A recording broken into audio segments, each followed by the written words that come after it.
السلام عليكم ورحمة الله وبركاته. ازيكم عاملين ايه؟ النهاردة هنعمل طبق حلويات شرقي حلو جدا وهو اصابع البقلاوة. هنقول مقاديرنا مع بعض. معايا لفة من الجلاش او لفة الرقائق الخاصة بالبقلاوة، ومعايا يعني نص كيلو من المكسرات المطحونة في الكبة ومتضاف عليها زبيب وجوز هند، واربع معالق سكر. معايا ربع كوباية سمنة متسيحة بلدي، ومعايا الصينية اللي هحط فيها البقلاوة بتاعتي.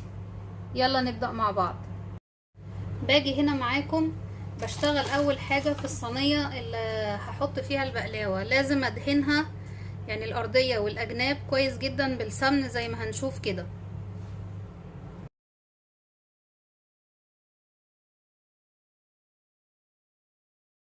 خلاص، بعد ما دهنت الصينية سمن بحطها على جنب عندي، وابدأ افتح لفة البقلاوة، عجينة البقلاوة بتاعتي، ونشوف هنعمل ايه فيها. يلا بينا. هنا معاكم فتحت لفة الجلاش بتاعتي وفردتها قدامي زي ما احنا شايفين كده. ببدأ ادهن برضو، يعني انا هشتغل اصابع البقلاوة بورقتين جلاش، ورقتين ورقتين، وهنلفهم. بدهن الوش اللي انا هشتغل عليه داخلي بالسمن زي ما احنا شايفين كده، تمام، واوزعها كويس جدا بحيث ان الورقة كلها يعني تبقى مدهونة مظبوط.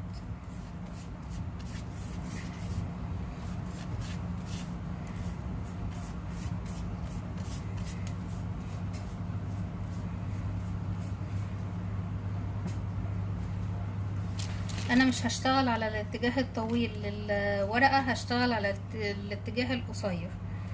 وباجي احط يعني المكسرات بتاعتي زي ما احنا شايفين، تمام، واحاول يعني اظبطها بحيث ان هي ما تبقاش تخينة في اللف بتاعي، تمام.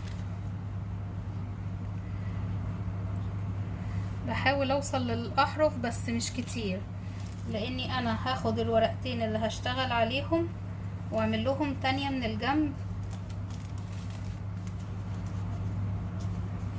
زي ما احنا شايفين كده، تانية بسيطة مش كبيرة. وبرضو الجنب التاني هتنيه زي ما احنا شايفين.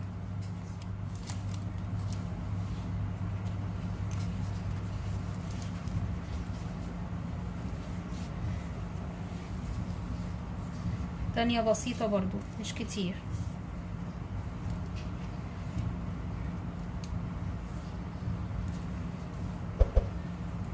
بعدين ابدأ الف زي ما احنا شايفين كده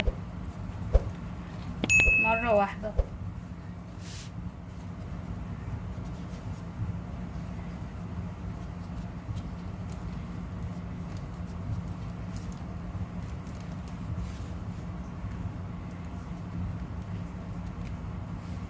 كده انا خلصت.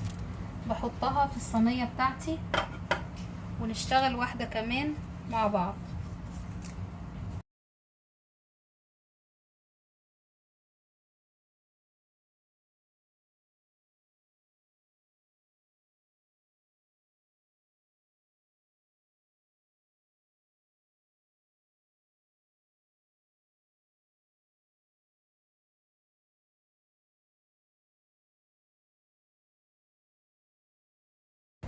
وبكمل الكمية وبرجع لكم ان شاء الله. هنا مع بعض بعد ما قطع يعني لفينا كل لفة البقلاوة معايا، باجي حطيتها بعد ما رصيتها في الصينية، ببدأ اقطع زي ما احنا شايفين كده بالراحة خالص بالسكينة بتاعتي. ومسخنة الفرن بتاعي حاليا على اعلى درجة حرارة، مجهزه.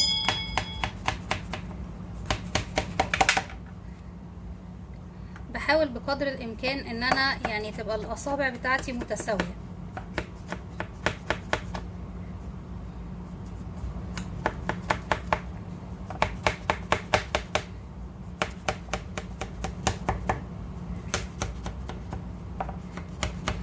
بقطع بالراحة خالص عشان يعني الجلاش بتاعي ما يتقطمش او يبقى شكله مش حلو.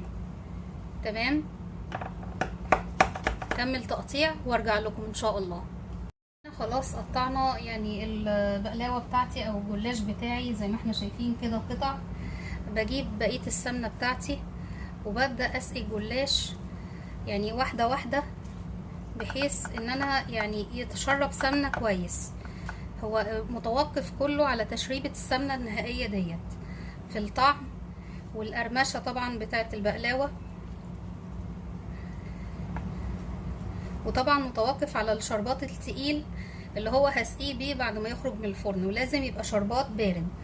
وطريقة عمل الشربات الخاصة بالبقلاوة او الكنافة او الزلابية ايا كان نوع الحلويات الشرقية اللي انا بعملها هتلاقوه في رابط اسفل الفيديو، كنا عاملين له حلقة لوحده عشان تبقى الحلويات بتاعتنا مظبوطة ان شاء الله.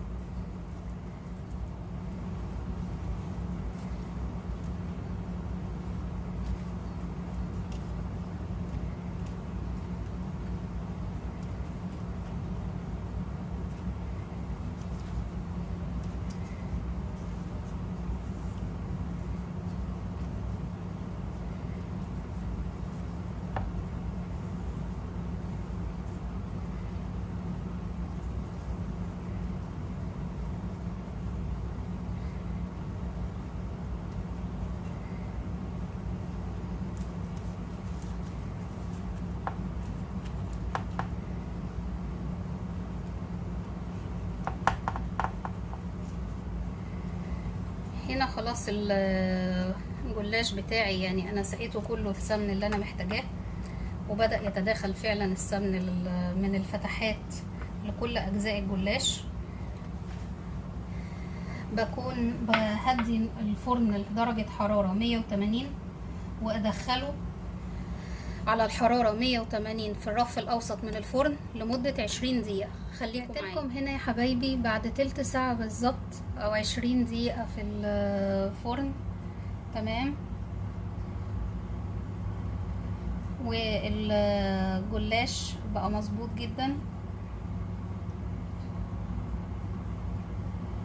وهطلعه بسقيه بالشربات التقيل الخاص بيه زي ما هنشوف كده مع بعض دلوقتي، والشربات بارد تماما.